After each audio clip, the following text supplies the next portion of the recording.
السلام علیکم ورحمۃ اللہ وبرکاتہ۔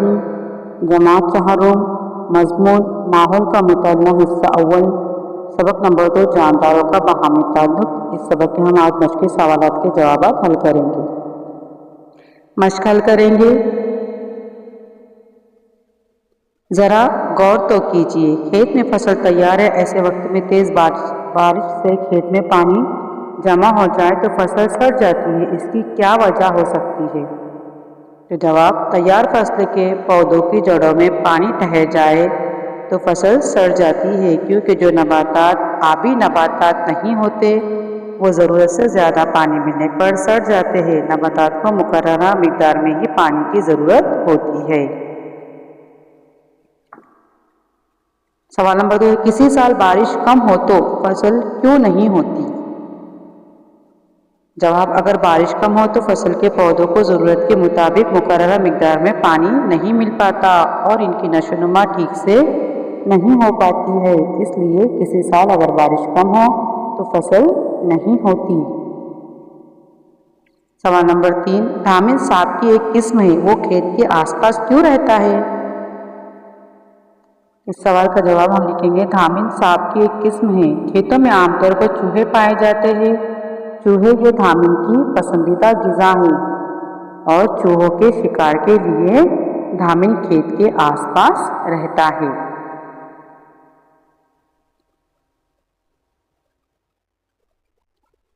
اگلا سوال ہے، برفانی علاقوں کے جانوروں کے جسم پر بال ہوتے ہیں، ان کے جسم پر بال گھنے ہوتے یا پتلے، اس کی کیا وجہ ہو سکتی ہے؟ اس کا جواب ہم اس طرح لکھیں گے، برفانی علاقوں کے جانوروں کے جسم پر گھنے بال پائے جاتے ہیں کیونکہ برفانی علاقوں میں شدید سردی ہوتی ہے۔ ان گھنے بالوں کی وجہ سے جانوروں کو حرارت ملتی ہے اور شدید سردی سے ان کی حفاظت ہوتی ہے، اس لیے برفانی علاقوں کے جانوروں کے جسم پر گھنے بال ہوتے ہیں۔ سردی سے بچنے کے لیے ان کے جسم پر گھنے بال ہوتے ہیں۔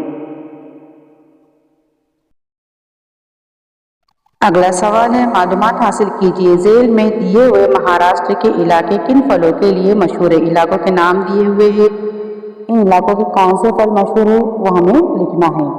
یہاں پر جو ہے تو اس طرح سے ہم لکھیں گے، مہاراشٹر کے علاقے اور ان کے مشہور پھل۔ تو سب سے پہلا یہاں پر دیا ہوا ہے ناگپور، ناگپور کے سنترے مشہور ہے۔ بے ہے گھولوڑ، گھولوڑ کے چیکو مشہور ہے۔ جی میں ساسوڑ، ساسوڑ کے انجیر مشہور ہے۔ دال ہے دیوگڑھ، دیوگڑھ کے آم مشہور ہے۔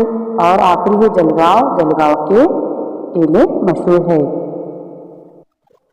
اگلا سوال ہے، معلوم کیجیے کہ ان پھلوں کے درخت ان مخصوص علاقوں میں ہی کیوں پائے جاتے ہیں؟ معلومات حاصل کر کے لکھیے۔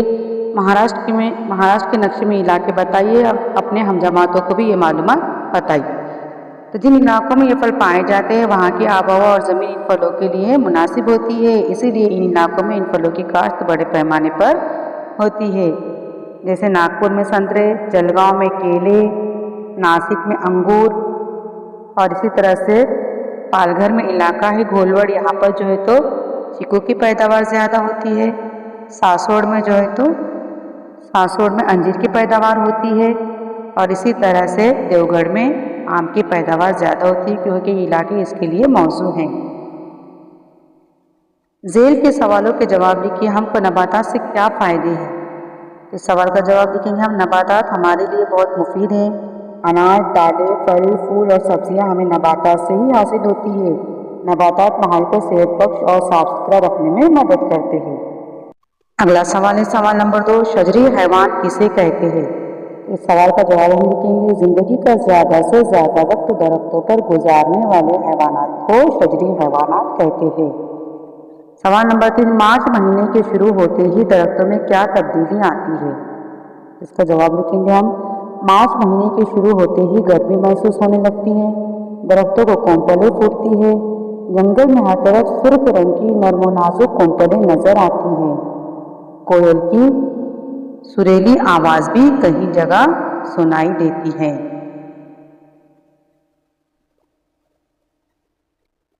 خالی جگہ پر کیجیے۔ نمبر 1، انسان اپنی کچھ خالی جگہ پوری کرنے کے لیے مختلف جانور پالتا ہے۔ یہاں پر لفظ آئے گا ضرورتیں۔